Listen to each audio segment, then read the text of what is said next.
Welcome to Event Radio, covering local drag racing, stock car racing, motorcycles, go-karts. If it's got wheels and you can race it, you'll hear about it here.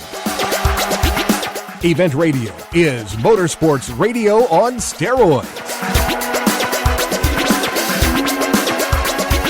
Now, let's join your hosts, Spivvy Williams and Terrible T Guy.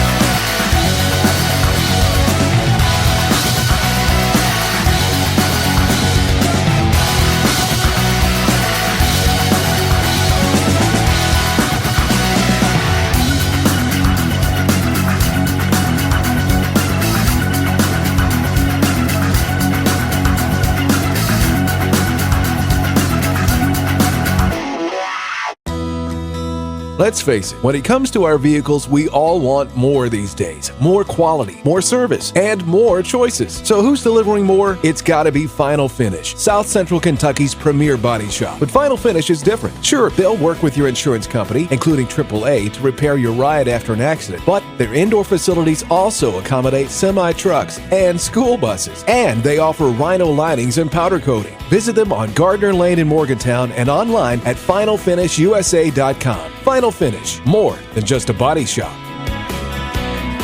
You know, Final Finish really is more than just a body shop. They restored my ultra-cool vintage glider with sandblasting and powder coating. Powder coating looks like paint but acts like armor. They can sandblast and paint or powder coat virtually anything, from classic car parts to patio furniture and porch railings. Final Finish, more than just a body shop, on Gardner Lane in Morgantown. Quick Fuel Technology, the innovators in fuel systems, introduces the latest in high-temperature coating technology for select street and performance carburetors. QFT's new Black Diamond series features a unique satin black Teflon coating that provides award-winning good looks and lasting durability. The Black Diamond series is impact-resistant, repels all underhood chemicals, and reduces fuel temperature by 6% for improved performance. The Black Diamond series by Quick Fuel, the ultimate in form and function. All right, guys, welcome to the next edition of Event Radio. You know, we have talked to a lot of people, and we've met a lot of people, and we've introduced you to a lot of people on this show. The gentleman that you're going to meet today is very, very special. There are a lot of guys that do stuff really good and guys that have accomplishments that reach from here to Sunday. This particular gentleman probably is the most accomplished guy that we have had the pleasure of ever having on this show. Not only has he walked the walk, trust me, in everything he's done and still doing, which we'll get into there in a little bit later, but he has excelled in absolutely everything, all the way down to running the International 6-Day Trials and showing the guys across the pond how it's supposed to be done. He has done it all. He has run desert. He has run everything. It's sort of like T knows that one of my favorite movies is on any Sunday. And the star of that movie is a fellow by the name of Malcolm Smith. Well, T and I are privileged to have grown up with this gentleman and been friends for a long, long time.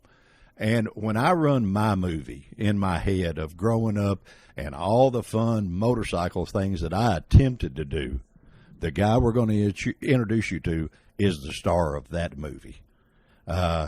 Ladies and gentlemen, you know, we've had a few motorcycle riders on here, and I'd say this is one of the best riders to ever come around this area. Oh, this is not one of the best. This is the best. This is the best. Well, not only this area, he raced there with Nicky Hayden.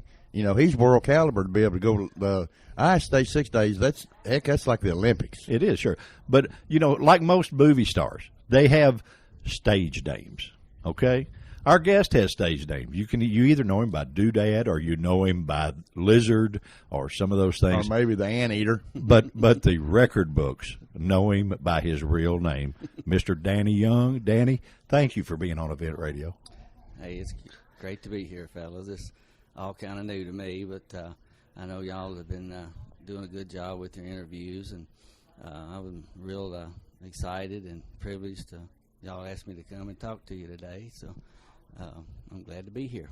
Well, I'm not sure. I believe we could have probably got Oprah, Muhammad Ali, and maybe Elvis back from the grave easier than we've had getting you here, because we've been trying for a while. And I know you're busy.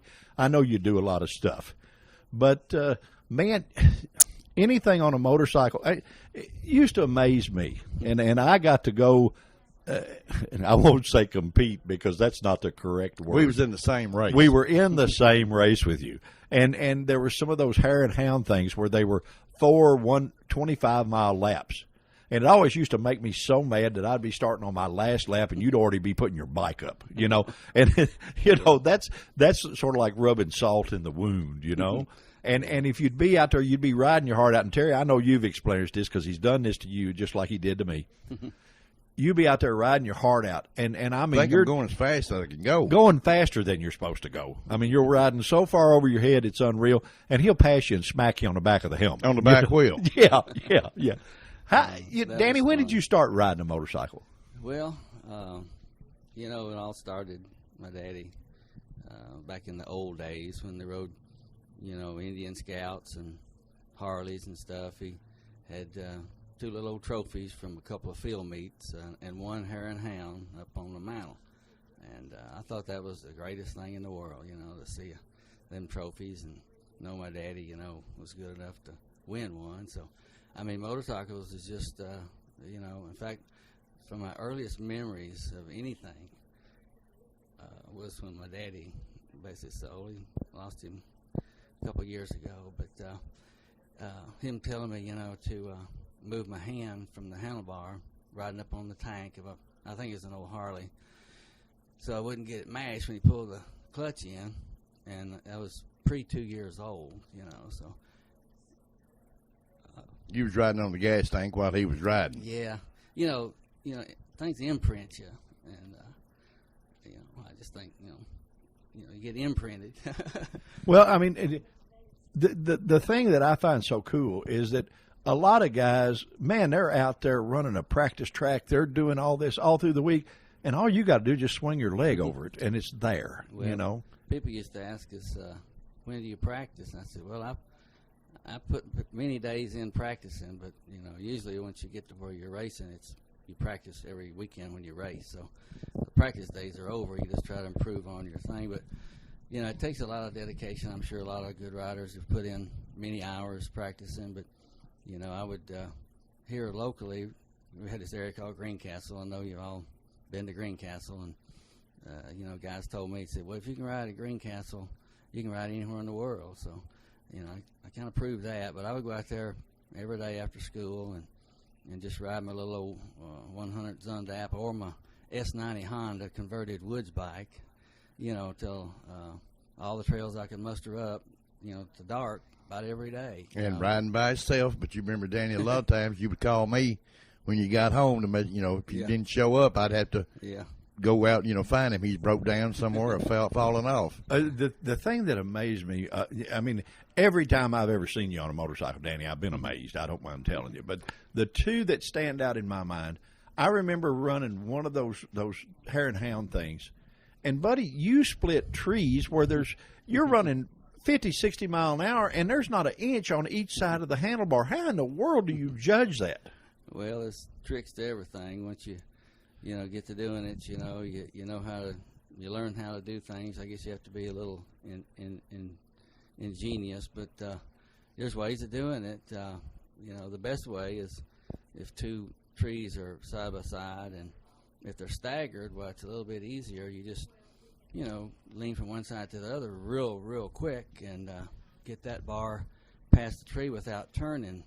But the hard part is when they're side by side and they're narrower than the handlebars. So you have to kind of time it to where you lift the front wheel, or either just turn the wheel so fast that, you fool the trees. Well, the one bar comes back as you're turning, and the bars are less wider apart when you're turning, but you do it so fast the wheel don't actually turn. You don't actually turn. You just move the handlebar and kind of lighten the front end. You just kick it out of the way so fast. fast that it misses the trees, you know. Well, there'd be a lot of bark in my future if I tried that, and the biggest bark would probably be me laying on the ground after it didn't work. I've said, and I've heard numerous people around Bowling Green say that Danny was the most naturally talented, balanced, gifted rider that's come out of here. Yeah, and my second thing. I'm glad you said that, Terry.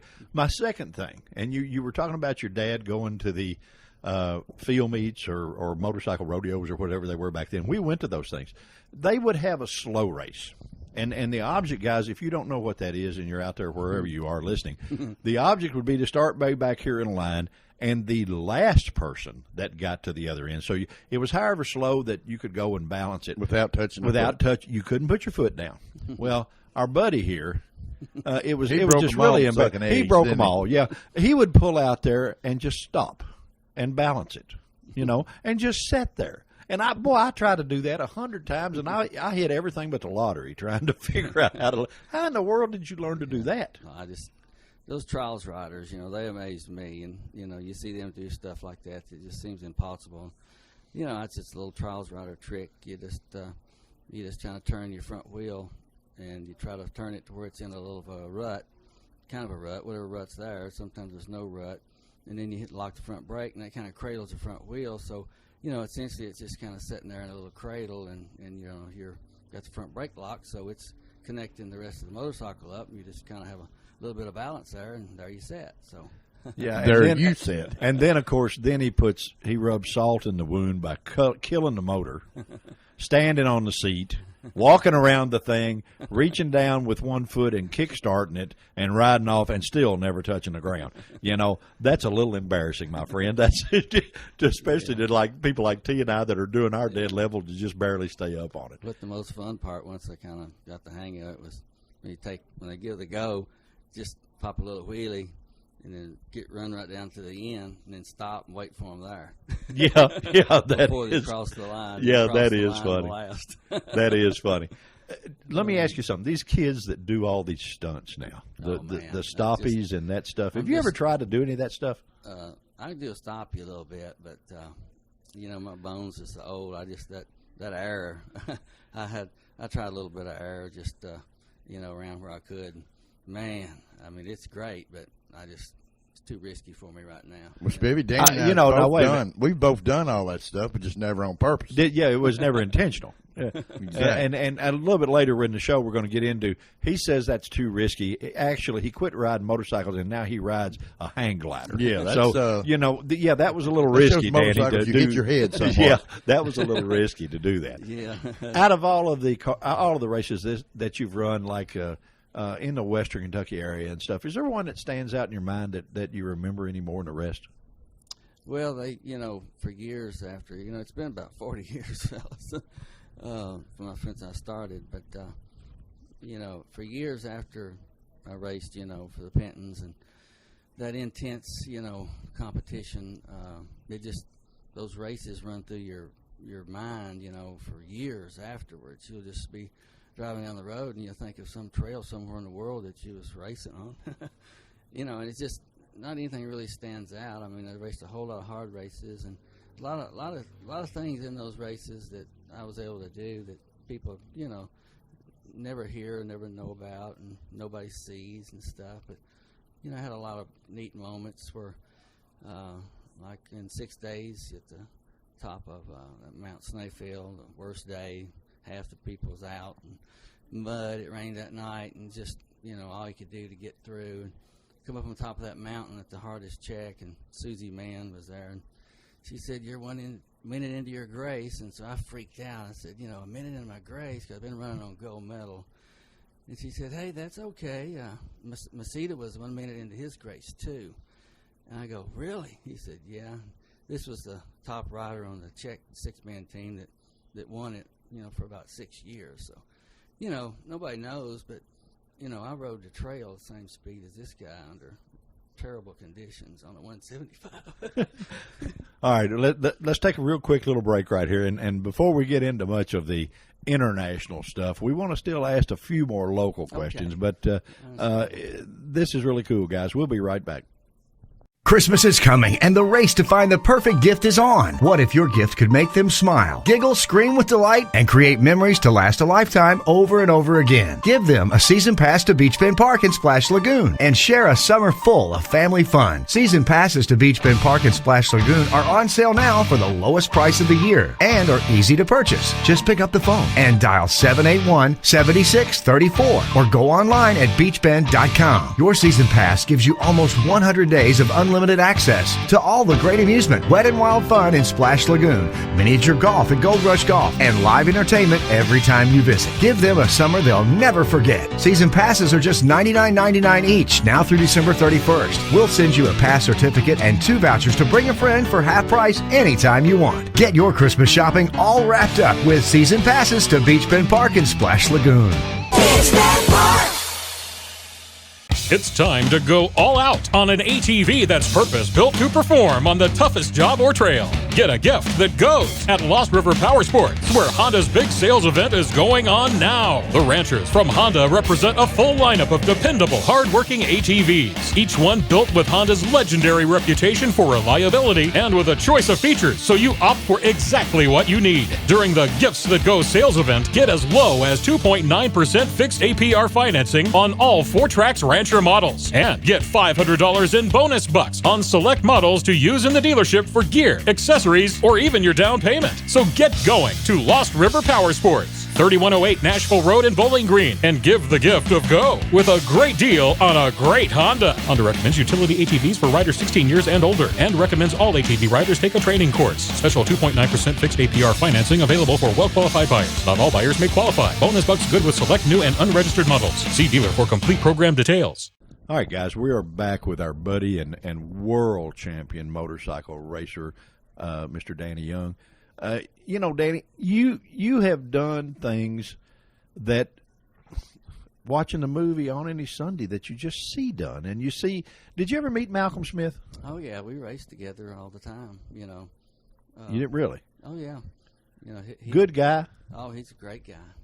He's he was the old guy back when we were young guys, and that was so fascinating that, he was a lot older than us, but, he was so smooth and so fast and, just a great guy. I mean, he's just Malcolm Smith, That's who he is. Yeah, I understand. Yeah. And you was talking about that Susie Mann. Is that Dick Mann's wife?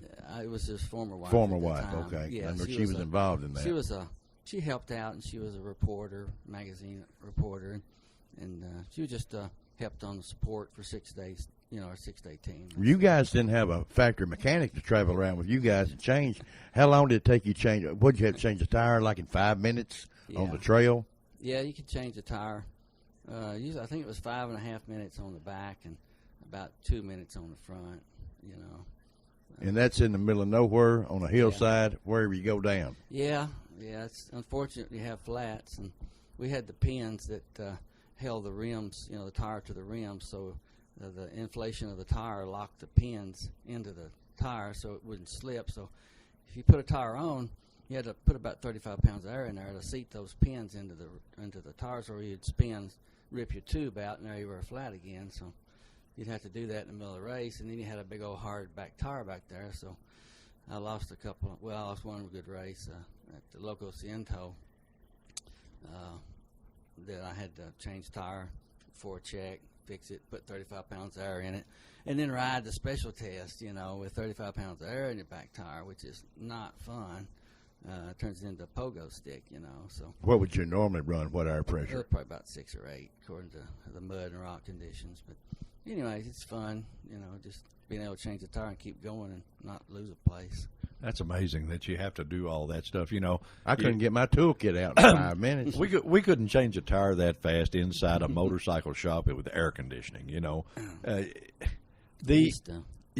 talk about and the Penton team, and that's a pretty good honor to get selected on a factory team. How'd that come about? Well, that's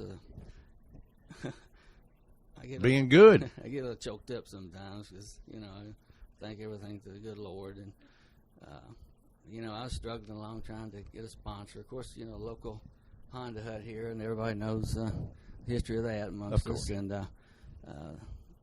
Penton, I was struggling to get noticed, and so anyway, they had a Honda come out, the Elsinores and MTs, and they said, well, let's just ride a Honda for a little while and see what happens. I said, well, okay. So we took two and made one good 6-day bike, enduro bike out of it. And wasn't that a combination of Elsinore and the MT 125 kind of? Yeah, we took the MT and put all the Elsinore goodies on it, and I did little tricks here and there on it. And it would drag race a 250 Penton, so that was pretty good, So it was a 250, but I wasn't really comfortable with that. But anyway, we took it to some races, and I did pretty good. So the year before in '73, I had crashed in a ditch in Texas and collapsed my lung. So that was the year, of course, 6 days going to be in Massachusetts. That was, I thought, my only hope to get to ride it, but that it wasn't my timing. So, I had to sit the rest of the year out there. So I started back riding. Anyway, the next year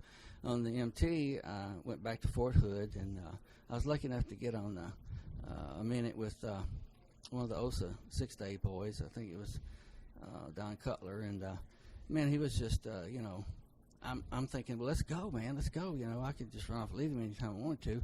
Not trying to brag, but just he knew how to pace. He knew how to pace himself, and I was ignorant and stupid and crazy and kind of fast, and I'd go do stupid things. So I said, I'm going to stay right with him. He's going to get gold medal, I know, and I'm just going to stay with him. And hey, we just cruised along. And it was great, right about 90% of your ability, and don't make any mistakes, don't fall, don't get lost, and daggone, I got a gold medal. And so I wasn't that fast in a special test, but the next race we went to Mississippi, and it rained 13 inches 2 weeks prior to that. And the trails were easy to find because you just went where the water was where there's no grass sticking up. But they were totally flooded. So anyway, out of the whole starting team, the first day, 27 riders left. And out of 27 riders, there was 7 riders on gold medal. And the next day, we all started out. I was lucky enough to be one of those. The old Honda wouldn't quit underwater. And the next day, we had a shortened race, and I finished on gold. And actually, Jack Penton rode with me some, make sure I, made it, because, we'd all went through that and was there. Didn't want nothing to happen there silly at the end. So I finished on gold, and after 2 races, 2 qualifying events, 2 riders had 2 gold medals, Billy Ewell and myself. And, of course, he was faster than me, so that put me in number 2 qualifying position after 2 races. So I got a call, and here come my Penton. And they come pick me up on the cycle liner after that. Well, I tell you what, buddy, you have earned your way. A lot of them are selected different ways, but you earned the way. Let's explain to our listeners. There may be some that don't know what the 6-day trials are. Give us a ride, if you will, from Danny coming out of bed in the morning. What happens per day? Well, it's start off. You lose about 10 pounds through a 6-day event. When you weigh 148, you don't have much left, so it's pretty demanding. But you get out of bed, you try to eat what you can eat. And of course, Italy there wasn't much good for me to eat, so I didn't have a lot of strength. Just the food didn't agree with me, and try to eat as much as you can.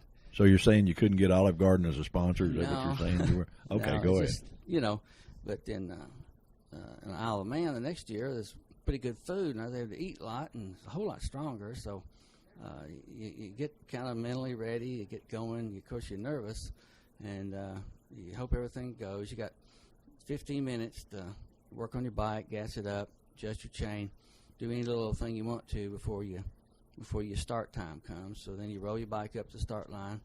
You got 1 minute to get it started and ride about, 50 yards across the line under the own power, or you lose your gold medal.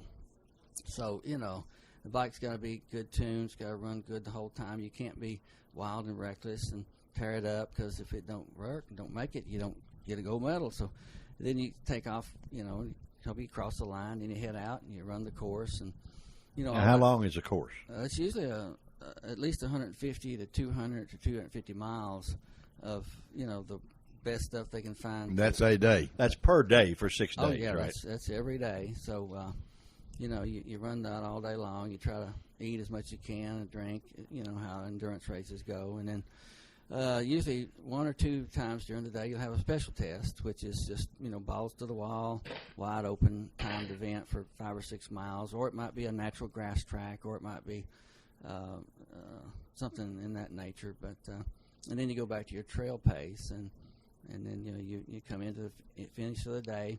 You don't have any time extra to do anything, so you hopefully get the last check a little early. You can gas it up if you can, make adjustments or whatever, and you're constantly working on your bike all day long.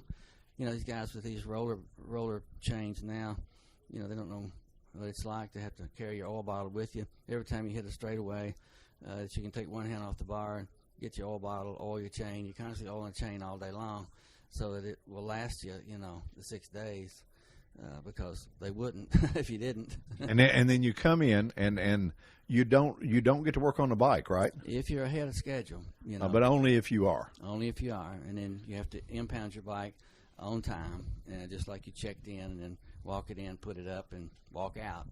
Do it all over again for 6 days. Well, I tell you what, anybody out there that doesn't think that you have to be an athlete, if you think that the pro football players, basketball, baseball people are athletes, hey, those guys ain't nothing compared to what we're talking about here. They play with 1 ball. These motorcycle racers play with 2. I understand, but physically demanding, this thing has to be a killer. What about the 5th day, Danny? Was you just plumb clean wore out? Yeah, you're pretty tired. Wasn't much nightlife, was it? No.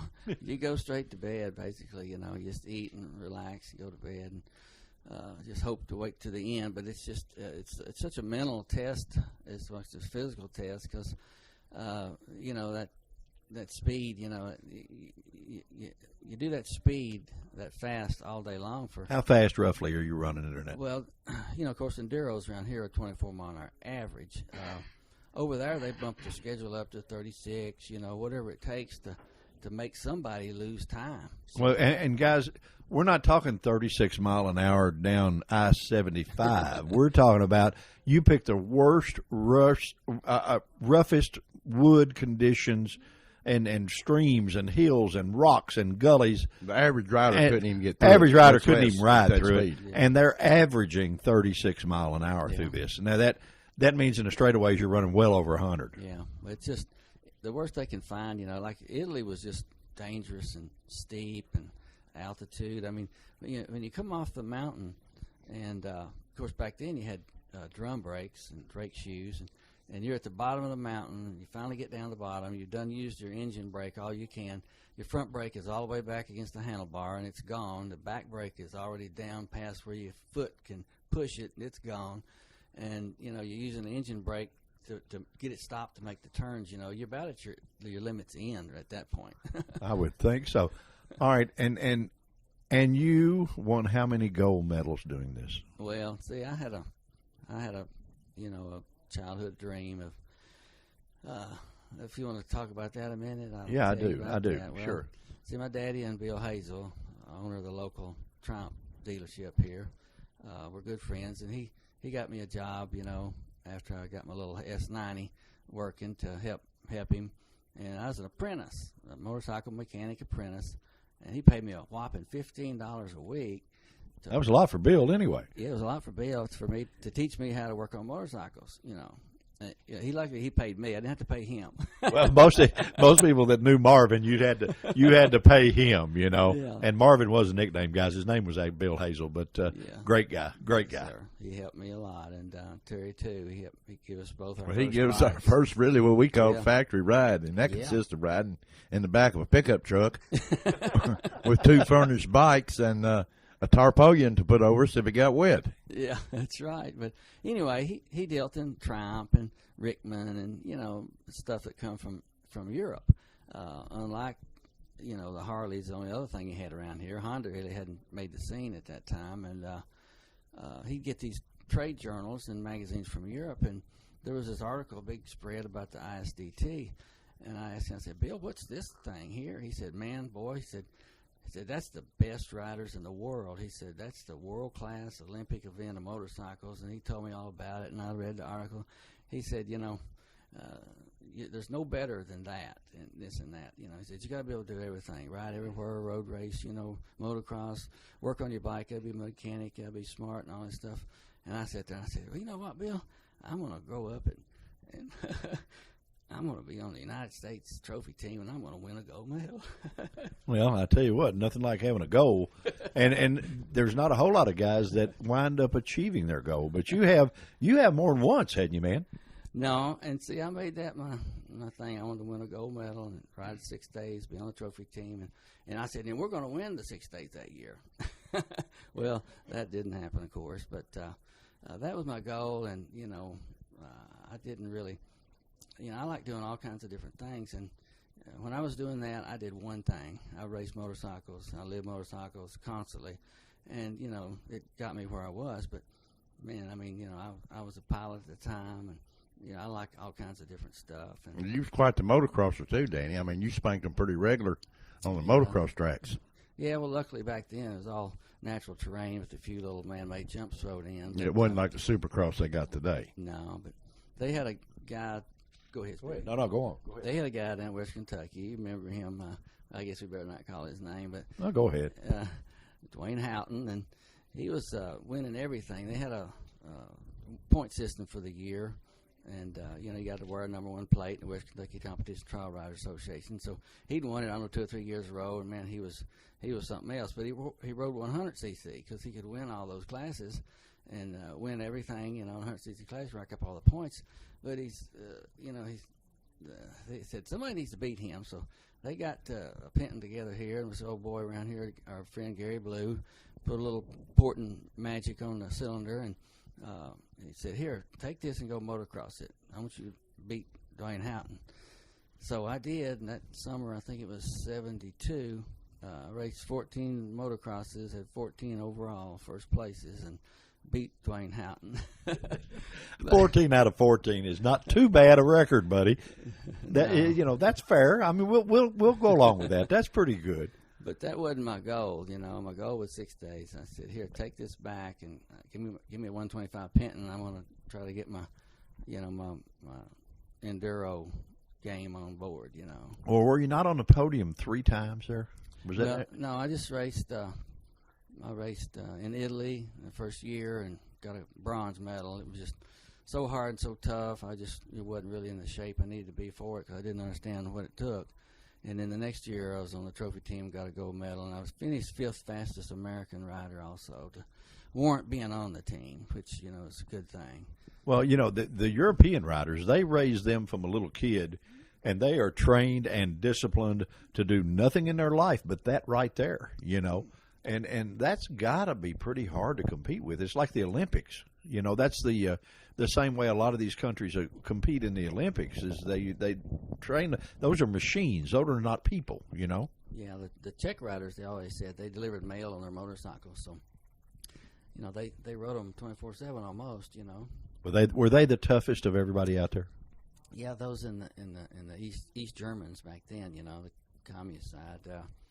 But they had the little Zundaps, and they were real small bore, just like little factory sewing machines. Man, they would fly, and those guys were all small and agile and fast.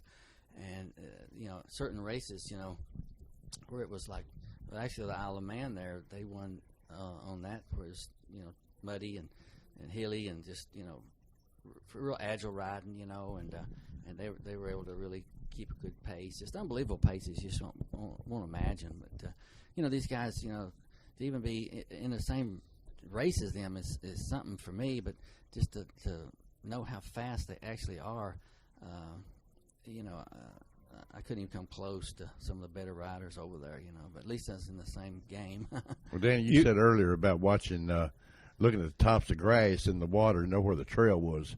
Didn't you tell me years and years ago that after you learn how to do the trails or read the trails, that after a few miles you could pretty well dictate what the rest of it's going to be like somewhat?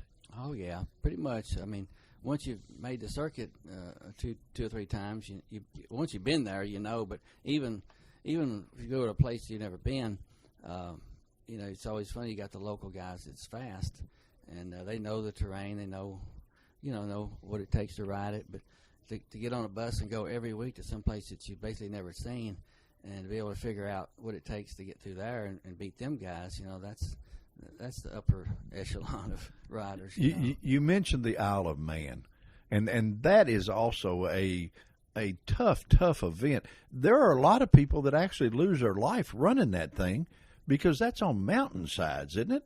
Well, yeah, they're always on mountainsides and toughest terrain they can find. But I mean, you can fall off, is what I'm yeah. saying. Yeah, there's places where, if you just moved over 1 foot, you'd probably find yourself 2,000 feet below. If you just missed the trail by 1 foot. That's crazy.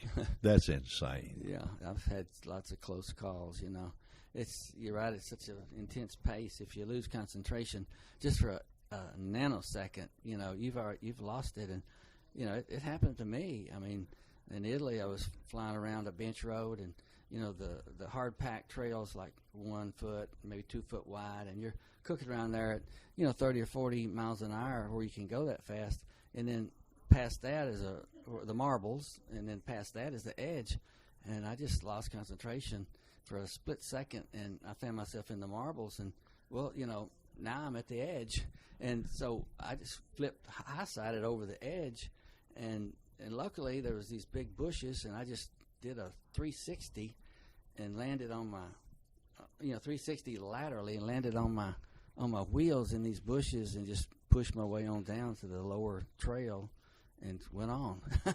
I mean, you think somebody would watch it out for me? I think you probably had a little. You had an angel riding with you, but you probably scared her to death, and I don't know about her riding the rest of the race. Yeah.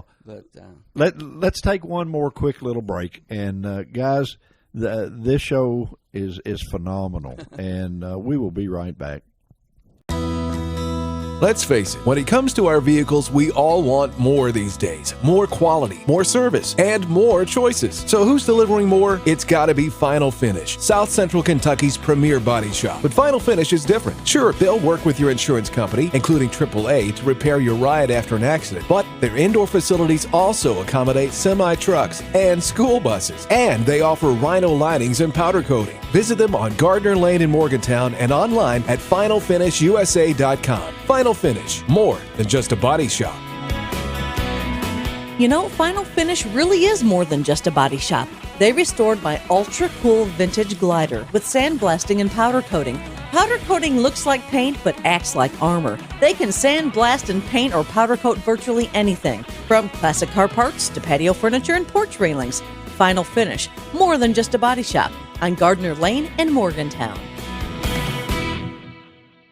Quick Fuel Technology, the innovators in fuel systems, introduces the latest in high-temperature coating technology for select street and performance carburetors. QFT's new Black Diamond series features a unique satin black Teflon coating that provides award-winning good looks and lasting durability. The Black Diamond series is impact-resistant, repels all underhood chemicals, and reduces fuel temperature by 6% for improved performance. The Black Diamond series by Quick Fuel, the ultimate in form and function. All right, guys, we're back with our buddy, the world-renowned Mr. Danny Young, and let's fast forward just a little, Danny. You've taken on a new challenge, and T and I were out riding one day, and we came out and watched you. You have gotten into the sport of hang gliding, and man, and that's said nuts. Motorcycle. And we always thought he was a little dangerous on a motorcycle. This is unbelievable. Of course, guys, our buddy Danny is a engineer on a lot of things, to say the least. I mean, he is a brilliant fella that if it doesn't exist and I know what I want it to do, I'll just make one. And we watched you hang glide, and you had a launching system where you didn't have to jump off a bridge or a mountain or whatever. You can send yourself up. How do you do that? Well, when I first started hang gliding, it was right after I quit racing, and like I said, I had my pilot's license. I wanted to do something, and I seen these hang gliders. I go, man, this is it. It's like riding a motorcycle in the air, kind of, and it's like a drop away jump that never ends, So I did a few years there. I think '84 I quit because I couldn't go to Chattanooga where the mountains were and fly off the mountains, and had a family, and it's like if you don't do it often, you don't keep the skill level up, and then you're liable to lose your life. So I decided to quit in '84 and sell my stuff, and I said I'm going to start back once the kids are raised and I got a little more time, and I'm going to do that. So we come back from Florida vacation here a few years ago, and I stopped at Lookout Mountain, and they weren't flying because the wind was blowing the wrong way, but there was an ultralight down there towing up a hang glider to altitude about 2,000 feet, and then he released just like big full-scale sailplanes. I go, wow, I can do that now, because I didn't keep up with it because I didn't want to get, upset because I couldn't do it. So anyway, I got to checking into it. I said, I'm going to start back flying. I go down there and I can tow up anytime and fly, because when you went down there, you had to time your weekends when the cold fronts went through so you could catch the wind just right and go up and ridge soar and stay up, and that was hard to do sometimes. So but then I got to checking into some clubs around here, and there's a club called Bluegrass Buzzards. I called the guy up. I said, where do y'all fly around here? I said, I could never find no place in Kentucky to fly, stay up. He said, well, we tow up. I said, what do you mean? He said, well, we have a winch, and we tow up like big planes. And I said, wow, that's neat. And I said, can I learn how to fly? Because it had been, 25 years since I've flown. He said, yeah, come on up. So it was Lexington. So I stopped in there on a side trip from work and talked to these guys and went and looked at this winch. And this guy was phenomenal. I mean, he built something I couldn't figure out. But I said, I can't copy his winch. I'm going to build my own winch. I won't have to drive up here at Lexington and just start flying. So I just went to the drawing board and started designing a winch. And all along, I'd kind of talk to this guy. I said, I'm going to do this, I'm going to do that. And he'd say, no, I don't know, I think that'll work. And I said, well, I don't have any money for nothing else, so I'm going to do it. And so little did I know, he was going to the forum online and telling everybody about it. They were all building it, huh? No, they were saying it won't work. And second guess me, he said, I don't think he did it. So I finally checked it out, and I said, well, yeah, he's just, talking to all these people. So I said, well, I'm going to go ahead and do it. So I built a different kind of winch, a different kind of motor, different kind of clutch, different kind of spool, as what I could afford, and took it up to Lexington and towed him up 600 feet on a 2,000-foot runway 3 times, and they said, wow. Well, I know when Terry and I came out there, it was amazing that, guys, we can't even start to explain to you on the radio how this thing works, but and maybe Danny will have some pictures of it that we can sweet talk him into sending us, and we can flip them behind this show where you can see it. But oh yeah, but it is absolutely cool as it can be. When I described it to somebody, Spiv, I kind of put it like a fishing rod. Yeah. It really Except is. it was motorized, and you got the fish on one end, and it goes around a pulley, and when that fish gets closer, you get higher in the air. Yeah. Well, I guess that's one way to It's look real at simple, and it's nothing nobody else couldn't do. But as it started out, the sport started using, some guy figured out, and I don't know who it was, to take a little 50cc scooter and mount it on a trailer, take the tire off the back rim, and wrap a tow line around it, and run a guide through the front wheel where it was, and go down to around the pulley and then bring it back, and you could pull hang gliders up, and they could go slow, and you could learn how to fly right there on top of the ground, just 10 feet high. I think I saw that on Duck Dynasty. They did that with a pickup truck or something. And so, that's where it started. Then they originally went on up to 250cc scooters, and they had torque converters, and the big thing was you had to have a torque converter to limit the amount of pull on the rope, to adjust for the tension on the glider, and that's a good thing. It works good. But I used a centrifugal clutch and made my own tension gauge, and it worked great too. But it cost a whole lot less, and didn't have to have a 250 scooter. And I just got an 11 horsepower Harbor Freight motor, and when you hook 11 horsepower directly up with no slipping, it does the job. And Imagine. And so that's where I come up with it, and redesigned the spool to eliminate 3 problems they had, and then it just works great. So now my buddy in Lexington's taking a 500cc Honda single and going to build him a winch. And use I was getting ready to ask how many of them have copied your design. Well, there's been a couple online there that wanted to do one. I told them, yeah, just go ahead, and I sent them all the information I had. So I'd like to help anybody do anything that. Well, you're into designing something else now. What's the newest thing? You mean both sides? Yeah. Well, I designed this back in '85, and I started shooting after I sold my that's right, '85. After I sold my hang glider, I was moping around. She said, "Don't you like to shoot bow and arrow?" And we went to a Bass Pro Shop And she said, yeah, where'd she get you one? So I did. I got to shooting it, and I seen these 5 pins sticking out for, 50, 40, 20 yards. And I said, boy, this is stupid. I said, is that all they got? And I said, I think I'll make me one that's got 1 pin that you move up and down on a dial with, calibrated 10 to 50 yards, the nearest yard. And so I took about 3 or 4 months, and I designed one and made my own scale and put it on there, and daggone if it didn't work. So I kept it for about 20 years and didn't do anything with it because I couldn't afford a patent. So actually in the last 4 or 5 years, I was able to get a patent on it, and now I'm manufacturing and selling them. That's cool, buddy. That's cool. Well, maybe the listeners in this show, if they're avid bow hunters, well, which they probably are. I mean, there's a lot of guys that do a lot of sports. How do they find one of those? Well, I just I work. It's funny. I was racing motorcycles, and when did my deal, and want to come home, get married to my lovely smoking hot wife Tanya, and settle down, and have a family, and that's what I did. But I've been working 50, 60 hours ever since, and I look back in it and I think, what was I thinking? Well, no, you were thinking building a lifetime that a lot of people sure wish that they could be in your tennis shoes. That's what you're thinking. Yeah, I know, I'm just joking, but yeah, it was a big change from what I did. But I want to be my own man and everything. And Penton's family was great. They taught me a work ethic that nobody else did, and I got to see the world, from their help, and going back to the 40th reunion here a few years back was just wonderful being with all those guys and just reminiscing all the good times we had, and that was a really great thing to be able to go back and be We part was at of Mid-Ohio before the reunion, I think, and Yeah. Danny showed up there like the second day, and you would have thought Jesus showed up. I mean, everybody was Or showed Elvis up. had been Yeah, resurrected Elvis or was something, They right? was getting, autographs and putting his name on banners, Oh, yeah, and that's it was made me feel good just not knowing I knew the boy. Well, I tell you one thing that we're going to do that you may not it don't matter if you want it or not. We're still going to do it.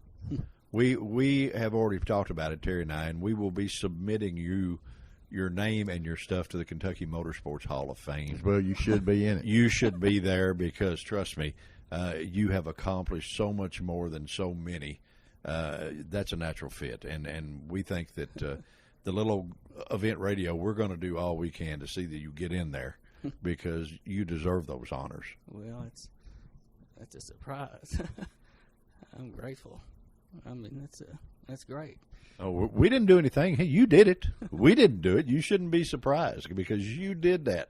And, it's you're an inspiration to a lot of people, Danny, that you can do. It didn't take a bunch of drugs to get you to do what you did. You did it off of natural talent. You did it off of desire. You did it off of the dream of looking at those trophies on that mantle back when you were a kid. And that's what makes a champion, is stuff like that. Well, I appreciate it. You guys are great. I've known you all my life, and it's good to have good friends like that. And I remember, of course, my dad and Terry's dad, they rode motorcycles together, Indian Scouts, and they'd see who had the fastest one constantly. And finally, I Well, that's kind of racing there, Danny. Yeah, it is kind of Imagine that out of Elmo Guy. I know. So, Elmo Guys, I always heard of Elmo Guy. And I remember the first time I ever heard the name of Terry Guy, Dad come in one time, and I was just a kid, and said, Elmo's boy, Terry, gave him a go-kart and went out to Beach Bend and won a race. And I said, wow, that's great. And I'm thinking, wow, that's great. I said, Now I'm he's saying, wow, amazing. that's great, Danny. And so, and then we got to know each other in high school, and, it was just, it just had to happen. We was going to be best motorcycle buddies, and that's the way it was. And then met you, Spivvy, and there are all your big toys and everything we did. And I always enjoy telling people about our dueling wheelies on the 250 Honda 250 Hondas. What do you call them? The little Q50s or whatever they were. No, they were 250. The XL 250s. XL 250s. That's what it was. Yeah, you were a lot better than me, No, buddy. no. Well, we could do it together. It was like a local Daredevil show. You know, we'd be side by side, pulling wheelies and keep them side by side, and just cruise right along. Nobody ever paid us though, buddy. I know. Where did we go wrong there? We could have been making some money. See. Well, I look at these guys now. I did ride one National Enduro back in about, I think it was 04, and I was never and I rode a 86 Yamaha IT 200 to the guy, pulled out of a junk pile and give it to me, and I restored it. I had never been past. I don't think I ever passed as many people as I was passed. Well, that happens, Danny. we went out and one of our good sponsors and our dear friends is Mike at Lost River Power Sports. Oh yeah. And we were out there and we did a little show out there with some of his guys, and Dave Jr. showed us, the little Dave rather, not Dave Jr., but little Dave showed us one of the new 450 Yamahas. Mm-hmm. And he said he could jump that off the top of the building and never bother him. Yeah. Can you imagine what that would have been like having that man. stuff?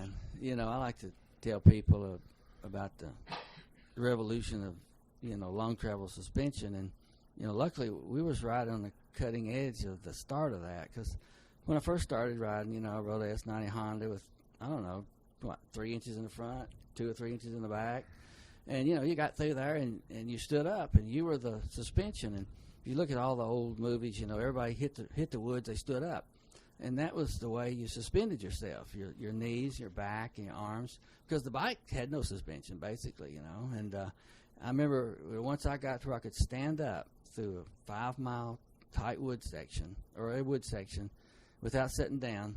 That's when I started going fast. Well, that's how you got the nickname Lizard, so fast through the woods. Yeah, really. And really to watch him, you go to Daytona every year for Bike Week, and they got those little blue lizards. You know those? Right. Man, you watch those things, and they're so fast and they move so quick, and that's where the nickname came from. Well, Danny, I remember we'd go to Spivey's before we'd leave out. I think we went to stay at Spivey's grandmother's one weekend there in Marion, and we'd take the headlight and tail light off of the little S90 and race it that weekend and come back. You put the headlight back on, ride to school. And yeah, that's right. I remember the first Western Kentucky race that Terry ever ran. He ran it on a 90 Bridgestone that was a street bike that I think it even had street tires. It had street tires on the front anyway. Yeah, I mean, if you was come a long way. In other words, there wasn't no buy yourself a racing bike. You made your racing bikes.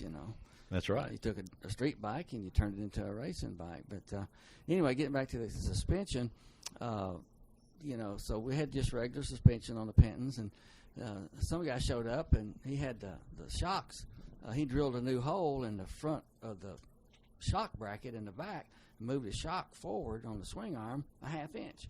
He said, "Man, you can tell a difference." And so we all did it too, and sure enough, you could tell a difference. I said, "Man, that's something, And so then here come a guy, they built a new swing arm with the shocks moved halfway up, a cantilever, on the bottom. Wow, that was great. So then they started coming out with a swing arm, with the shocks moved halfway up in the bottom. And so after the first 6 days in Italy, we had those swing arms that was where you could lay them down. And so we went 6 days with a shock straight up. And so they were afraid that if we laid them down without experimenting with them, they didn't know if the shocks would last 6 days, so we couldn't do that. Well, luckily, I think Carl Crank rebuilt all these Coney shocks for the whole team, and they lasted standing up. As soon as we got back, everybody else was tired and everything, so me and Tom Penton went to National Enduro up in New York, and the week after 6 days. So, had plenty of time to rest up. We rested up. Well, I've been practicing for 6 days, so yeah, right. So I laid my shocks down. I just, there weren't no clicks or nothing like that. I just put a set of springs on there that felt good, and a different kind of oil. It's the only way you could change the dampening a little bit, and it felt real good. So I had mine laid down. Tom had his straight up. Well, we was on the same minute, and we cruised through the race, pretty much side by side. Well, we come to this section. I call it a mogul section. It was up in New York with these round rocks, and every 10 feet you would have a mogul, just one after another, 3 or 4 foot deep hole. So we was going through there, man, and of course he felt like he was riding on the front end, nose heavy with that suspension back there. So, man, that thing started working. I got used to it, and I started, rhythming that thing and just going from jumping through from one hole to the next. And, I don't even know how Tom Penton rides, but, I walked off and left him through there and come out probably a minute ahead and waiting for him, and he come up beside me. He said, "How did you do that?" I said, "I just took my finger and pointed back to the shocks and grinned." Well, there again, the engineer Danny Young comes out, over a lot of things. Well, it was factory, but nobody had done it much yet. But so he got back, he laid his down, and that was the start of it. We was in the middle of it, it was great. You ever want to take a new bike and try it again?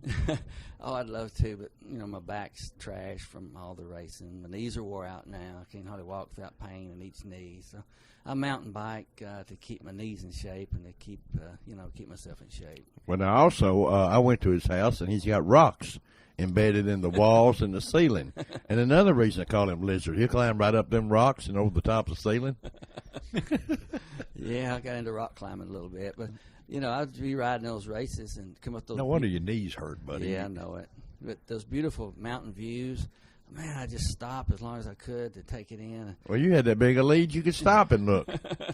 But and I couldn't. You could stop and paint a portrait, Danny. As bad as you beat some of those guys. Now, be a little modest here. Some guys I could, but I can't.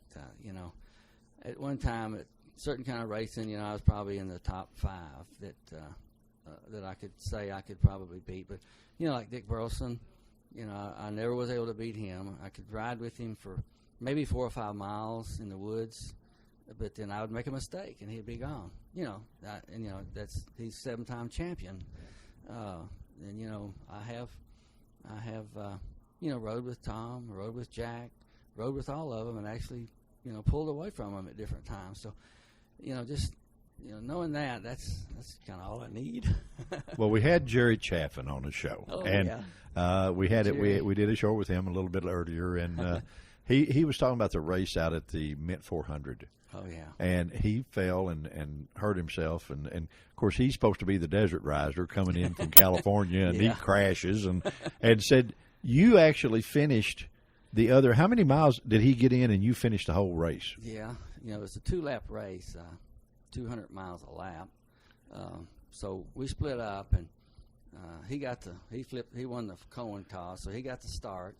And so then I took over the middle section. And unfortunately, in the middle section, had a dry lake bed. I was on a 175 Penton, choke pulled on a little bit, running wide open across the dry lake bed, and come off the end of the dry lake bed, the 2 trackers, into a little sagebrush, and there was a ditch there, a hole filled up full of silt, and my little 175 hit that about 65, 70 miles an hour, and catapulted me end over end forward. Off the bike did numerous, flip overs, bent the handlebars, bent the frame, tore the headlight off, just, almost demolished it. But this guy was behind me. He stopped, and I was kind of, twisted around a little bit. But I got back up, straightened the handlebars, throwed the light away and stuff, About 30 minutes later, I was able to pass him again. So y'all watch this. That was a 90-mile-an-hour section, so they was kind of pissed that I trashed the bike, but I made up for it. I think Preston Petty was there at our gas stop and helped us turn the forks around parallel so they'd still work and got it going. So Chaston took off and rode the last section into the finish. And there was some whoop-de-doo sections through there, that deep sand, and I think he got sideways in that and broke his collarbone. So we come back to he come limping in. We go, oh, no, no. So Johnny Bernard, bless his soul, he started getting his leathers on, and I stopped him. I said, Johnny, I don't want to insult you. I said, but you just can't ride this. I said, it is the most terriblest stuff you've ever seen in your whole life. I said, you just can't do it. So I said, I'll ride the last section. I'll ride the last 200 miles. So that day I rode about 290 miles. But that last section, I learned how to ride the desert. Did you ever want to go back and do it again, or did you go back? Yeah, we went back. Some of the qualifiers was in California City, and it was just the high desert out there at the Barstow area and everything. And they were it's a whole different game. You know, around here you hit a little sapling, you just brush by it. Well, about one hand, 6 inches of my hand went into this steel bush. I'm talking Cactus about, bush? Or? It was just a bush made out of steel. And it jerked the handlebar sideways, jerked my hand sideways. I hit the ground, tore my shoulder loose. So this was not in the Mint 400. I was actually go ahead and finish that race after dark when the light going off right in the middle of a turn. And the only way I could get in, I mean, the guys coming from behind me, catching up to me, all the lights and everything. We had one little old light. We didn't know. You know, we come from Kentucky. And they'd light up the whole countryside. Didn't have much desert in Kentucky, no, did we? They'd light up the whole countryside. Oh, man, it'd be great. You know, I could see. And then here they come. They pass me. I tried to stay with them as long as I could till their light went. And then I was back to my little light. And then it would go out. And then come back on and go out. So finally finished, you know. I think we ended up finishing the race about 20th place. But and how many started that race, Danny? It was about 100, I guess. Well, that's desert. that's very respectable. And most of them had never finished the race, you know. All right, what about the Baja 1000? Did you ever want to do that? Well, see, I'm such a little guy. I don't have much reserve as far as power goes, energy. I just don't think I could have done it, you know. I was about my limit at a one-day, you know, all-day race. Well, those are just the ultimates, and I wouldn't be fair to our listeners having you tied in this chair to when I'd ask you these things. But, well, Danny, you was talking earlier about do you ever have a if I woulda, coulda moment when you think if you hadn't hurt your back or you hadn't hurt your knees or you hadn't fell in love with your beautiful wife, Tanya? I mean. Yeah, you know, I always wanted to go up and work in the motorcycle industry, but, you know, working for the Pentons was great, but it just, you know, the money and the economy, and it kind of went south, and I didn't want to be away from home anymore and just went on back. But I look back on some races, you know, where if I wished I could have, I probably would have been sitting here, you know, because, you know, there's 2 or 3 races I could have won if I just had been stupid, you know. Corduroy Enduro up in Canada, I got lost. I had the fastest special test, you know. I passed our teammate in the special test, you know. Just working for me that day and just stuff like that. Well, buddy, you're not supposed to come out of the box knowing it all. Now, I mean, you know, a lot of these guys are you know, they spend a lifetime doing that. And I'm so impressed with the things you have done and being able to sit on the sidelines and watch. Man, it's unreal. Now, I mean, it's what's old saying, you're my horse if you don't never win a race. Is that what it is? Yeah. But, you know. I've been lucky. I've just really been lucky, and I've enjoyed every minute of it. And I enjoy talking about it. I'm real thrilled y'all, you know, thought enough of me to bring me here on this show and talk about my life and everything. We'll go back to an old moment here, Spiv. Danny and I like you said, we started racing for Bill Hazel back when we were just pups, and we went to Chandler, Indiana. I know what he called you too. Yeah, Chandler, Indiana, riding in the back of that pickup truck, and we had both won our class. And coming back, we got a little cocky, and Bill looked at us, and if you don't know Bill, you couldn't really appreciate it. But he said, "Boys, I've been throwed farther than you've ever ridden." You know. Yeah, I've heard that story. And he was that's serious. one of the polite things he called us. Yeah, he was serious. Danny Young, 5 years from now, anything? What kind of challenges are out there that you have got in the back of your mind that maybe you haven't addressed yet? Well, you know, it's always hang gliding's a real passion now, and you know, we can launch up here on these runways to 5,000 foot runway. We can get about 1,500 foot altitude and launch. Excuse me, and you know, we can catch thermals and thermal all the way up to the bottom of those clouds, about 4,000 to 5,000 feet. And then, you know, you can just turn and go cross country. So I want to fly from Lafayette, Tennessee, back home on my hang glider.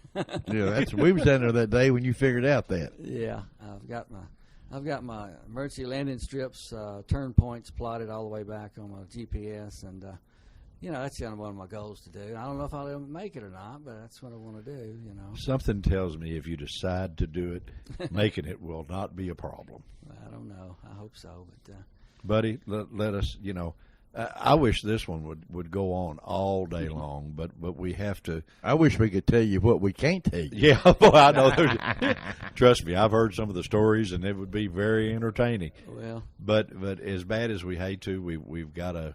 We can only make these things so long, and to try to cover all the accomplishments, my friend, that you have done on a little old 1 hour radio show.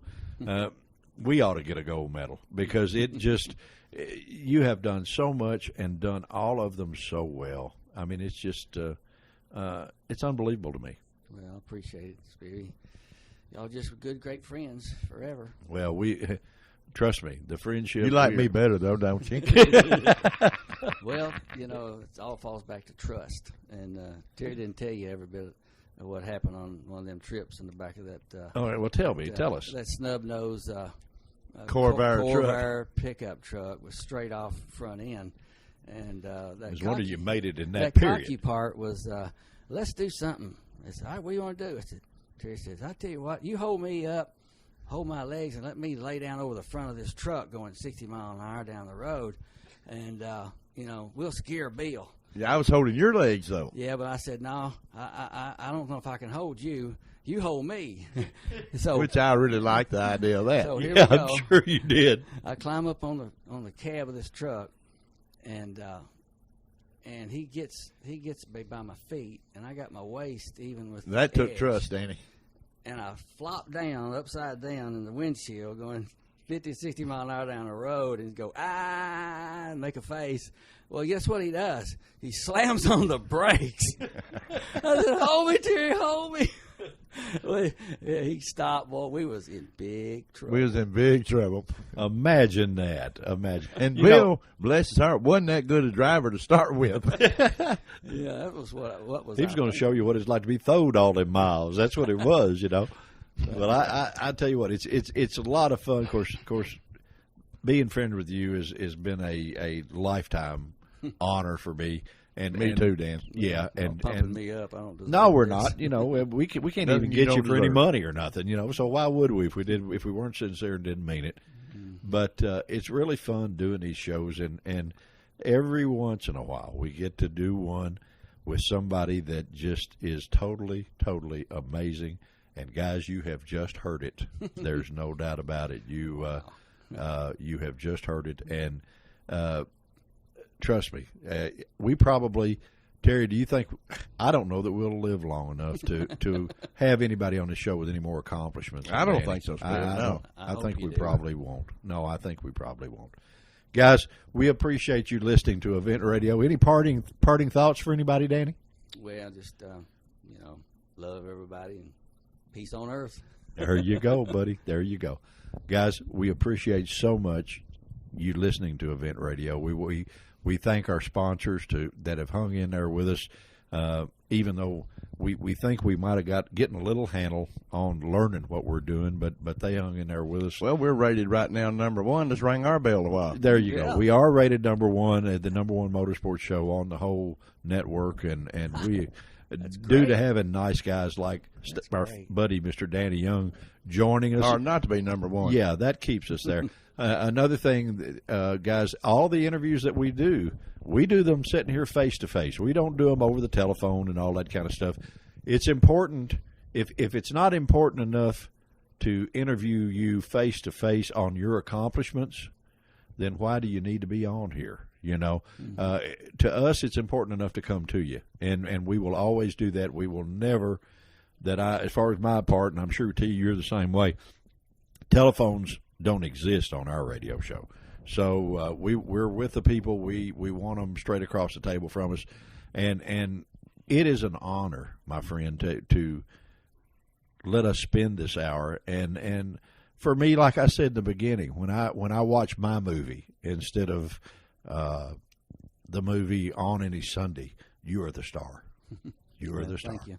Guys, thank you for listening. We will be right back. Tell you guys idea where? Well, we're going to the Speed Museum. Yeah, we're gonna do a show from the Speed Museum in Owensboro, Kentucky, to let everybody know what's over there. They're nice enough to have us over there, and we're gonna go and do that for you. But I personally have enjoyed this one tremendously. It's easy to do. You can do it with an old friend. Oh, buddy, I'm telling you. We want to thank you guys for listening to Event Radio. We hope you've enjoyed it just a little bit as much as we have, and we will see you again real soon. Say bye. Say bye. God bless. Christmas is coming, and the race to find the perfect gift is on. What if your gift could make them smile, giggle, scream with delight, and create memories to last a lifetime over and over again? Give them a season pass to Beach Bend Park and Splash Lagoon and share a summer full of family fun. Season passes to Beach Bend Park and Splash Lagoon are on sale now for the lowest price of the year and are easy to purchase. Just pick up the phone and dial 781-7634 or go online at beachbend.com. Your season pass gives you almost 100 days of unlimited access to all the great amusement, wet and wild fun in Splash Lagoon, miniature golf at Gold Rush Golf, and live entertainment every time you visit. Give them a summer they'll never forget. Season passes are just $99.99 each, now through December 31st. We'll send you a pass certificate and 2 vouchers to bring a friend for half price anytime you want. Get your Christmas shopping all wrapped up with season passes to Beach Bend Park and Splash Lagoon. Beach Bend Park.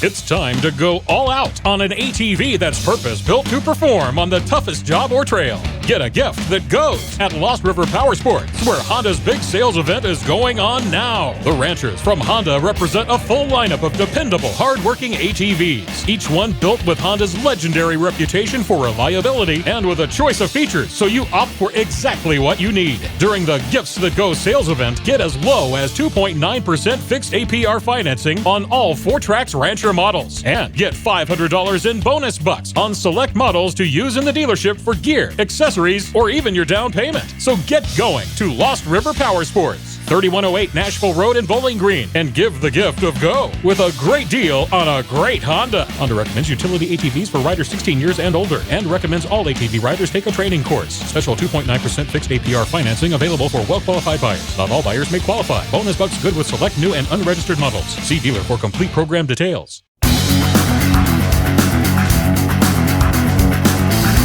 You've been listening to Event Radio, covering local drag racing, stock car racing, motorcycles, go-karts.